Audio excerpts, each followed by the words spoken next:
우리는 성경을 통해서 하나님의 많은 기적들을 보게 됩니다.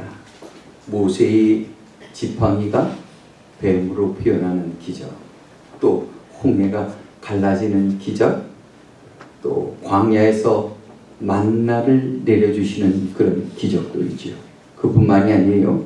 또 전쟁 중에 태양이 공중에서 멈춰서서 전쟁이 끝날 때까지 그곳에 기다리고 있는 그런 기적, 수없이 많은 기적들을 보게 됩니다. 그런데 하나님께서 기적을 허락하신 이유가 무엇이라고 했나요? 하나님께서 왜 기적을 허락하셨을까요? 그것은 믿는 자들의 믿음을 더욱 굳건히 하며 하나님의 영광을 나타나기 위해서라고 하셨습니다. 그러므로 우리는 기적도 중요하지만 그 기적을 통해서 하나님께서 우리에게 무엇을 말씀하시는가? 그 기적을 통해 나에게 하고자 하시는 말씀이 무엇인가? 그것에 더욱 초점을 맞춰야 할 것입니다. 그런데 만약에 우리가 눈에 보이는 기적만 쫓아다니며 신앙생활한다면 어떻게 되겠어요?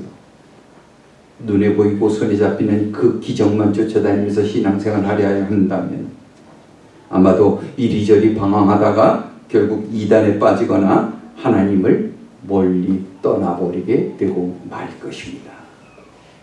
왜냐하면 기적이 잠시라도 안 보이면, 기적만 바라보면서 신앙생활을 하다가 그 기적이 잠시라도 안 보이면 불안해서 말이에요. 마음이 불안해서 믿음이 흔들린단 말이에요. 이 믿음이 연약해지는 거죠. 이스라엘에게 나타난 가장 강력한 기적이 뭐예요?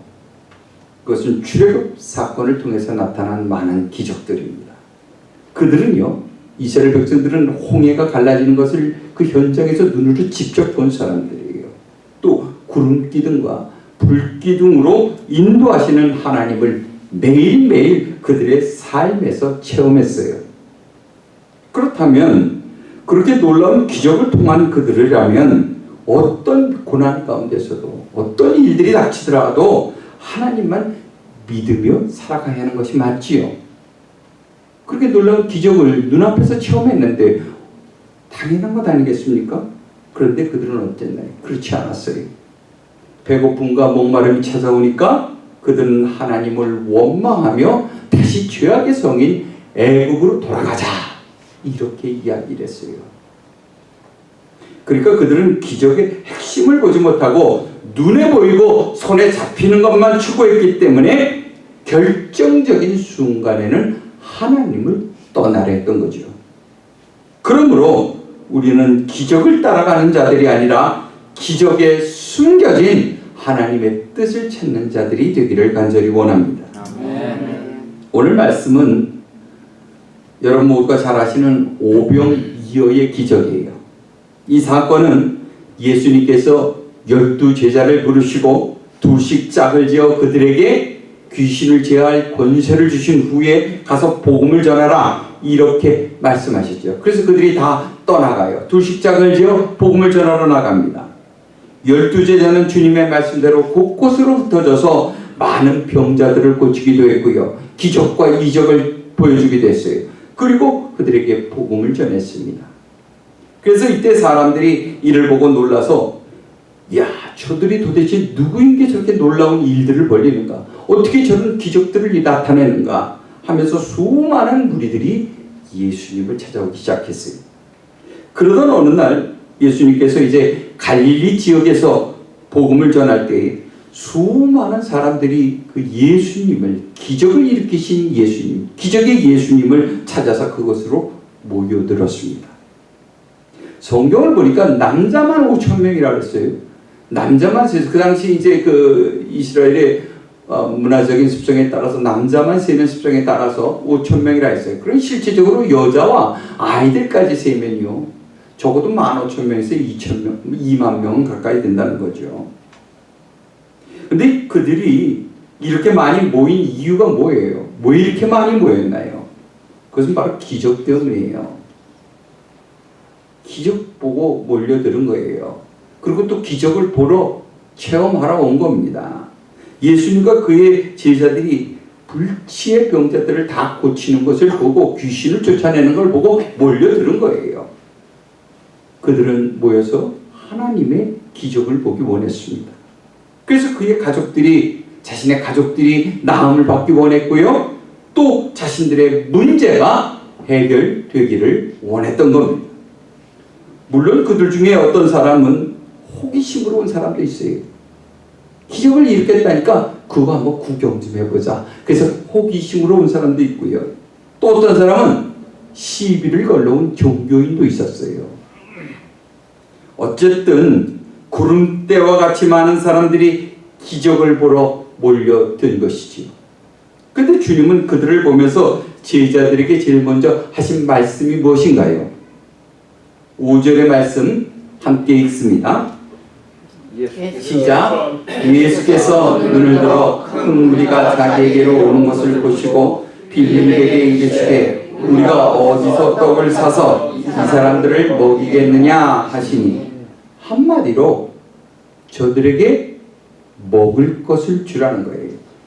이 요한복음에서는 이렇게 기록이 됐어요. 어디서 떡을 사서 이 사람들을 먹이겠느냐 하고 물어요. 근데 마가복음에는 그렇게 표현이 안 돼 있고요. 같은 의미라는 거예요. 마가복음에는 무엇이라고 표현이 되어 있냐면 너희가 저들에게 먹을 것을 주라.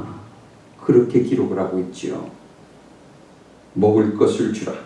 물론 이 말씀은 주님께서 그들을 보시고 불쌍히 여기셔서 하신 말씀이에요.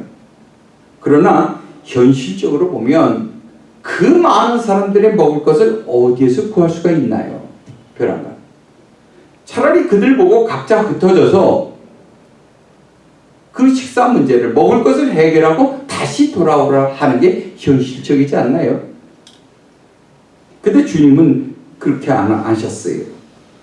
너희가 저들에게 먹을 것을 주라는 거예요. 그래서 제자 중에도 아주 이성적이고 계산이 빠른 빌립이 있어요. 그는 이렇게 대답을 합니다. 7절 함께 있습니다. 시작. 빌립이 대답하되 각 사람으로 조금씩 받게 할지라도 200데나리온의 떡이 부족하리이다. 참으로 계산도 빨라요.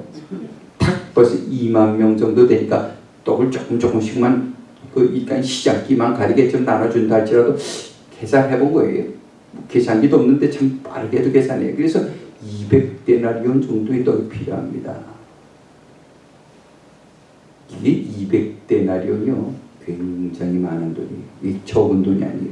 그 당시 노동자가 200일 동안 하루 품삯이 한 데나리온이니까 200데나리온이면 200일 동안 일을 해야 벌 수 있는 돈이에요. 그리고 또 그렇게 많은 떡을 15,000명에서 2만 명을 먹일 수 있는 떡을 도대체 벼랑은 어디서 살 수가 있겠어요? 돈도 없으려니와 떡을 살 곳도 없지요. 한마디로 무슨 말이? 불가능하다는 겁니다. 예수님, 불가능한 일이에요. 어떻게 그런 말씀을 말씀하십니까? 있을 수 없는 일이에요. 그 얘기를 하는 거예요. 그런데 말이에요. 같은 제자라도 안드레는 또 이렇게 대답을 해요.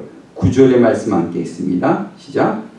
여기 하나가 있어 보리떡 5개와 물고기 2마리를 가지고 있나이다. 그러나 그것이 이 많은 사람에게 얼마나 되겠습니까? 안드레가 누구예요? 안드레는 예수님의 첫 번째 제자예요. 첫 번째 제자. 그리고 베드로 형제죠. 베드로 형제. 베드로의 동생입니다. 그런데 형인 베드로 때문에 사실 이 안드레가 빛이 가려져서 그렇지 굉장히 믿음이 좋은 사람이었어요. 세례 요한의 제자였거든요. 원래. 근데 예수님 보고 그 다음에 예수님을 따라다닌 건데, 또 사실 그 베드로도 누가 전도했나요? 안드레가 있잖아요. 베드로도 안드레가 전도했어요. 아주 신앙심이 깊었던 사람이에요. 근데 성품은 베드로와 비슷했던 것 같아요. 그래서 주님이 말씀하신 것에 대해서 그는 계산하기보다는 순종이 앞섰던 거예요. 그가 이렇게 대답을 합니다. 주님께서 말씀하시니까 제가 일단 순종해서 좀 찾아봤더니 한 아이가 가지고 있는 떡 5개의 물고기를 찾았습니다. 근데 겨우 이거 가지고 몇 명이나 먹겠습니까? 몇 명이나 먹겠습니까? 그러니까 같은 제자라도 주님의 말씀에 좀 이 반응이 서로 다른 반응을 보여요. 물론 둘 다 불가능할 것입니다. 이건 같아요. 그건 불가능합니다. 한 사람은 아주 처음부터 불가능하다고 했고, 또 한 사람은 글쎄 제가 주님 말씀에 순종하여 준비를 해보긴 했는데 이거 가지고 몇 명이나 먹겠어요. 한 조각씩만 띄어도 뭐 한 5명이나 먹겠습니까? 그러니까 결국 뭐예요? 2만 명은 15,000명은 불가능하다. 그러니까 불가능하다는 건 같은 얘기예요. 그래서 빌립은 자신의 경험과 상식에 비추어서 처음부터 불순종하고 계산을 딱 두들겨 보니까 틀렸어. 안 됩니다. 그건 불가능합니다. 이렇게 불순종한 거고요. 안드레는 이해할 수는 없었어요. 어떻게 하시려고 그러지? 이해할 수는 없었지만 그는 순종의 발걸음을 먼저 내디딘 거예요. 이게 좀 다른 거예요. 이것은 우리 제자의 길을 걷는 우리들에게도 시사하는 바가 아주 큽니다. 우리도 예수님이 하나님의 아들이시라는 것을 다 믿지요. 여러분 그러시죠? 예수님이 하나님의 아들이시라는 걸 다 믿는단 말이에요. 그리고 우리의 삶에서 정말 많은 기적을 체험하며 여기까지 왔어요. 여러분이 깨달았든 말든 상관없어요. 실제로 이제 나중에 그런 고백을 할 때가 있고 이미 고백하신 분도 있겠지만 여러분의 삶에 다 간섭하셔서 여기까지 오신 거예요. 그 가운데 많은 기적을 여러분은 체험하고 왔단 말이에요. 부인할 수가 없죠. 그러나 가만히 자신을 들여다보면 우리는 안드레보다는 빌립과 같은 반응을 보일 때가 훨씬 더 많다는 것을 부인할 수가 없어요. 그렇게 놀라운 기적을 체험하면서 하나님의 은혜로 여기까지 왔음에도 불구하고 우리는 안드레보다 빌립과 같은 계산이 빠른 그런 제자가 된다는 거죠. 다시 말해서 내 상식과 경험에 비추어 이해가 되지 않으면 어떡하나 일단 모든 것을 보류하죠. 함부로 걸어나가지 않아요. 보류하고 좀 지켜보자는 겁니다. 지금 지켜보겠다는 거예요. 그것이 내게 이익이 될지 손해가 될지 혹시 또 내가 바보 같은 짓을 하고 있는 것은 아니지 그것을 좀 계산해 보자는 거예요. 계산기로. 그런데 여러분 그렇게 우리가 불순종한다 해서 하나님의 뜻이 이루어지지 않나요? 우리가 불순종하면 하나님의 뜻이 안 이루어지나요? 하나님의 영광이 나타나지 않나요? 그렇지 않죠. 우리가 불순종하더라도요. 하나님의 영광은 나타나게 돼 있어요. 누가복음 19장에 보면 이런 말씀 있죠. 만약 너희들이 잠잠하면 누가? 돌들이 찬양하리라. 무생명, 생명이 없는 돌들도 하나님을 찬양한다는 거예요. 그렇게 하시겠다는 거예요. 너희가 안 하면 돌들도 찬양할 거야. 물론 비유법이긴 하지만 그렇게 하시겠다는 거예요. 불순종하더라도 하나님은 그의 생각을 반드시 이루시겠다는 거죠.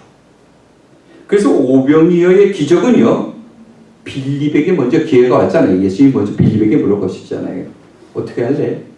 어떻게 할래? 어떻게 할까?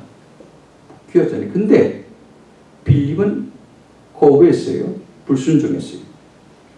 그리고 그래서 그게 빌립을 통해서 오병이어의 기적이 나타난 게 아니라 누구를 통해 나타나요? 안드레를 통해 나타나는 거죠. 안드레가 순종해서 아이와 함께 그 떡 5개 물고기 2마리를 가져왔잖아요. 그러니까 결국 안드레를 통해서 이루어진 거죠. 그러므로 우리도 안드레와 같이 비록 이해할 수 없다 할지라도 말이에요. 순종함으로 하나님을 기쁘시게 드리는 저와 여러분이 되시길 주님의 이름으로 축원합니다. 아멘. 여러분 로마 군대의 백부장인 고넬료 아시지요? 고넬료. 그는 이방인이었지만요. 하나님을 경외하던 사람이에요.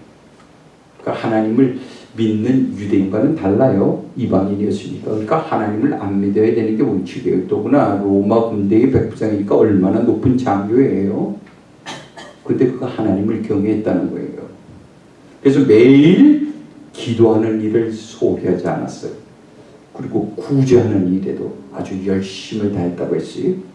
그렇지만 그는 아직 예수님을 알지도 못했고 믿지도 못했어요. 그죠? 하나님만 믿던 거죠. 하나님만. 그런데 그에게 기적이 일어난 거예요. 하나님의 기적이 일어났어요. 그것은 환상 중에 하나님의 천사가 나타난 거예요. 그 기도하는 중에 하나님의 천사가 오셨어요. 그런데 여러분, 천사가 이왕 왔으니까 와서 칭찬 많이 했어요. 고넬료야, 너의 기도와 너의 선한 행위가 하나님께 상달되어 하나님의 기쁨이 되었다. 이렇게 칭찬도 하셨어요. 그럼 오신 길에 좀 하실 말씀 있잖아요. 근데 말이야, 하나님의 아들 예수 그리스도라는 분이 있는데 네가 그분을 믿어야 하니 네가 구원을 받느니라. 네가 그 예수 그리스도를 믿으라. 그리하면 너와 네 집이 구원을 받으리라. 이 말씀 해주셔야 되잖아요. 근데 그 말씀을 천사가 했나요? 안 했나요? 안 했죠. 그냥 뿅 가셨어요. 그 말씀 안 하고. 그리고 무슨 말씀하셨어요? 베드로를 네가 좀 만나봐라. 소개만 시켜줬어요. 소개만 시켜주고 직접 그냥 말씀하시는 게 낫잖아요. 여러분 같으면 천사가 나타나서 예수 그리스도를 믿으라. 그럼 여러분 믿겠어요? 안 믿겠어요? 믿죠. 100번 믿죠. 기적 좋아하는데 우리가 얼마나 기적 좋아해요. 기적 따라 막 다니기도 하잖아요. 그런데 이 하나님의 천사가 와가지고서 예수 그리스도를 믿으라. 당장 믿지요. 그게 쉽잖아요. 그렇게 하는 게 좋을 것 같았는데 그렇게 안 하셨던 거예요. 그냥 예수 베드로를 좀 만나봐라. 그렇게 소개만 하고 가셨어요. 참으로 이상하죠. 그래서 결국 이 고넬료는 누구를 통해 복음을 듣게 돼요? 베드로를 통해서 복음을 듣게 되고요. 구원을 얻게 되는 거예요. 그러니까 하나님은 직접 하실 수 있었어요. 그죠? 천사를 통해서 직접 하실 수 있었지만 누구를 사용하셨어요? 베드로를 사용하셨다는 거죠. 여러분, 하나님은 온 인류를 구원하기 원하셔요. 그리고 직접 그렇게 하실 수도 있는 분이에요. 우리의 힘 따위는, 우리의 노력 따위는 사실 필요가 없어요. 그냥 혼자서 다 하실 수 있는 그런 분이에요. 그런데 그렇게 하지 않는 이유는 당신의 사랑하는 자들과 동역하기를 원하시기 때문이죠. 함께 하시기를 원한다. 다시 말해서 여러분을 통해 영광받기 원하신다는 겁니다. 사실 여러분, 딴 게 기적이 아니라 이게 기적이에요. 이게 뭘 기적을 찾아 이리저리 방황해요. 이게 기적이에요. 여러분, 우리와 같이 정말 속썩이고 또 말썽 피우는 자들을 사랑해 주셔서 기다려 주셨잖아요. 그리고 하나님에게 영광 돌릴 기회를 주셨으니 이것이 기적이지요. 그런데 우리는 뭘 믿고 그렇게 배짱을 피우는지 모르겠어요. 뭘 믿고 그렇게 배짱이 두둑한지 알 수가 없습니다. 사랑하는 성도 여러분, 지금 우리에게도 오병이어의 기적을 만날 기회가 찾아왔어요. 비록 적은 무리들이 예배를 모여서 예배를 드리고 있지만 5,000명을 먹이고도 남는 풍요로운 교회가 될 수 있다는 것입니다. 그러므로 비록 우리의 손에 들려있을 때는 비록 5명을 먹이기에도 부족한 5개의 떡이지만, 그렇게 적은 떡이지만 주님의 손에 올려드리는 그 순간 5,000명을 먹이고도 남는 기적이 우리 교회 가운데 일어나기를 간절히 원합니다. 그런데 우리가요, 이 오병이어의 기적을 통해서 깨달아야 할 진리가 하나가 있어요.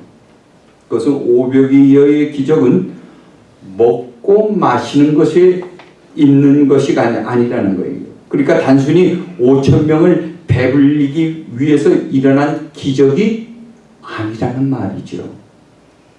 그런데 우리가 그런 기적에만 초점을 자꾸 관심을 기울이고 거기에 초점을 맞추면 어떤 일이 일어나게 되나요? 기도하다가 말이에요, 응답이 좀 늦어지거나 자기의 생각과 다른 결과가 나타나게 되면 어떻게 돼요? 다 떠나가는 거예요. 기적만 바라보고 신앙생활하면 내 생각과 조금과 다른 그런 어떤 일들이 벌어지거나 응답이 늦어지면 낙담하고 절망에 떠나간단 말이에요. 그것이 하나님의 뜻이라고 하면서 말이죠. 얼마나 우리가 또 그런 데는 지혜로운지 몰라요. 갖다 붙이는 데는 선수잖아요. 그래서 하나님의 뜻인 것 같아. 그렇게 붙이는 거예요. 오병이어의 기적이 일어난 후에 예수님은 제자들에게 이 떡의 의미에 대해서 말씀해 주셨어요. 그러니까 오병이어의 핵심은요, 6장에 보면, 요한복음 6장에 보면 우리가 오병이어의 기적을 떡 5개 어떻게 5,000명 아니 2만 명을 먹였지, 여기에 집중을 해요. 그런데요, 주님은 그게 아니에요. 주님은 그 다음에 나오는 말씀이 있어요. 그 오병이어의 그 떡의 의미에 대해서 말씀하시죠. 핵심은 그거에 있는 거예요. 기적의 핵심이 있는 게 아니라 그 떡이 무엇인가, 그 떡의 의미가 무엇인가, 그걸 말씀하고 계신 거예요. 근데 말씀을 읽다가 마니까 앞에 것만 집중하는 거예요. 성경을 읽어도 어디까지? 끝까지 읽어야 돼요. 그 뭐라 그래요? 예수님이 이 오늘 말씀 그 후에 요한복음 6장 저 뒤쪽으로 가면 이런 말씀이 있죠. 예수님 자신이 하늘에서 내려온 떡이요, 그죠?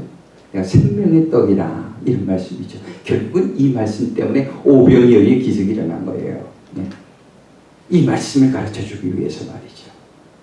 그리고 이 떡을 먹는 자들은 어떻게 된다고요? 영원히 살리라.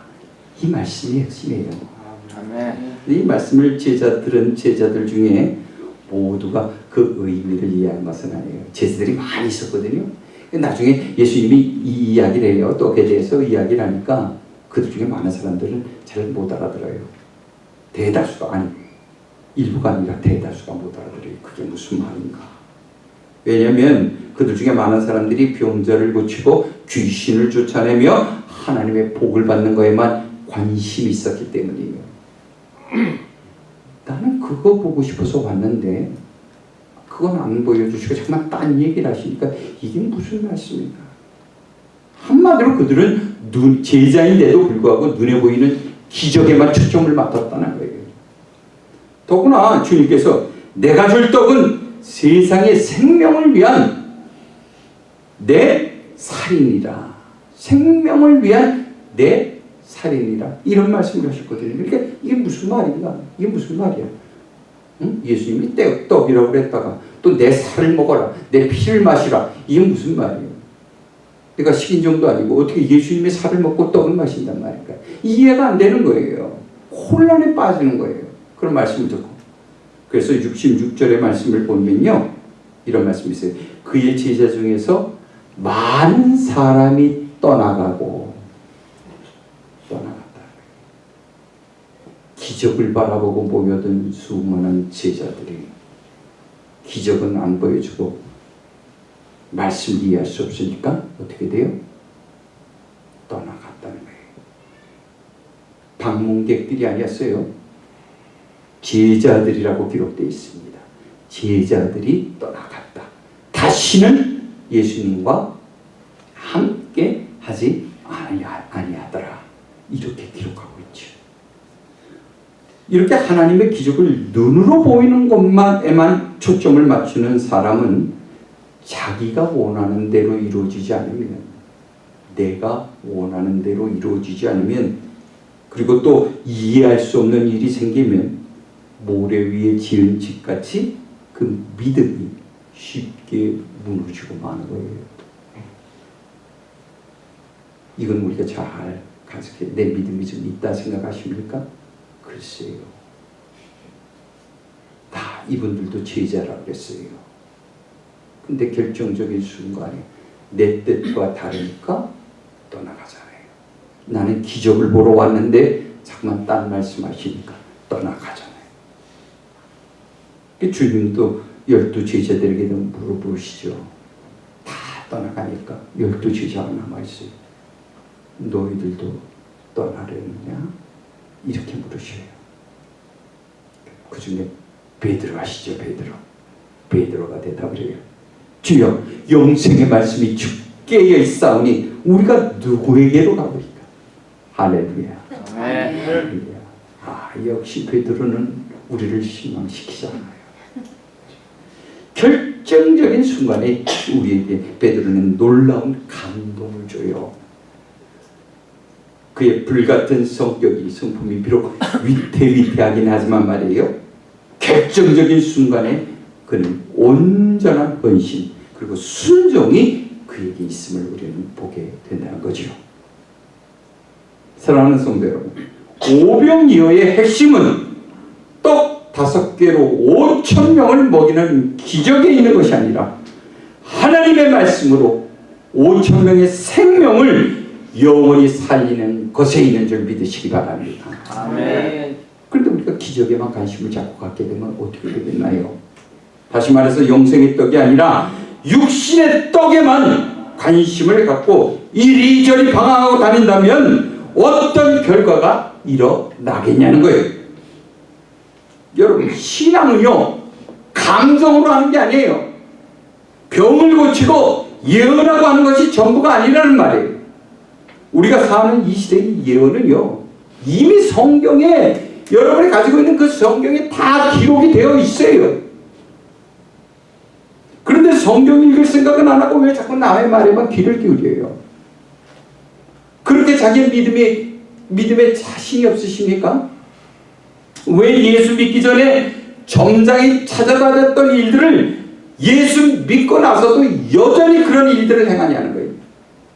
여러분, 하나님의 기적은요 여러분이 원하는 대로 시도 때도 없이 그렇게 일어나는 게 아니에요. 여러분이 보여달라고 아무 때나 그렇게 일어나는 게 기적이 아니에요. 그거는 하나님이 친히 다스리시던 이 구약 시대에도요, 그때 그 이스라엘이 애굽의 종으로 있었잖아요. 그때 430년 동안 400년이 넘게 있었는데 그때 기적이 있었어요? 없었어요? 없었어요. 잠잠했어요.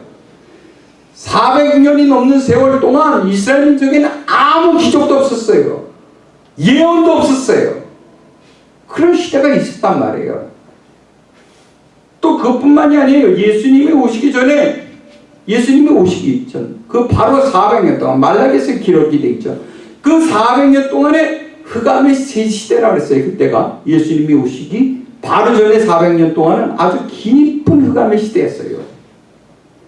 그때도 누구도 기적을 보지 못했어요. 하나님의 기적은 그렇게 시도 때도 없이 여러분이 원한다고 턱턱 기다렸다가 그렇게 나타나는 게 아니에요.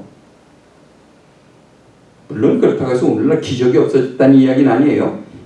제가 하는 건 기적 중심의 신앙생활을 하지 말라는 겁니다.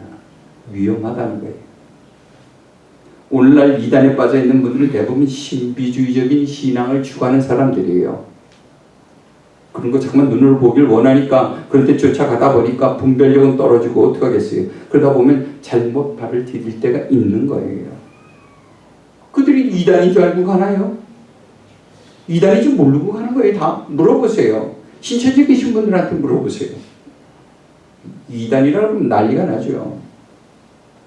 여러분 목사를 붙들고 싸우려고 그럴 거예요. 왜 우리가 이단인가? 몰라요. 자신이 이단에 있는 거. 예, 그렇단 말이에요. 그래서 삶이 답답하면, 그렇게 신비주의적인 신앙을 가지고 있으면 삶이 답답하면 어떻게 해요? 용하다는 사람 찾아다니면서 응답 받아달라고 그래요.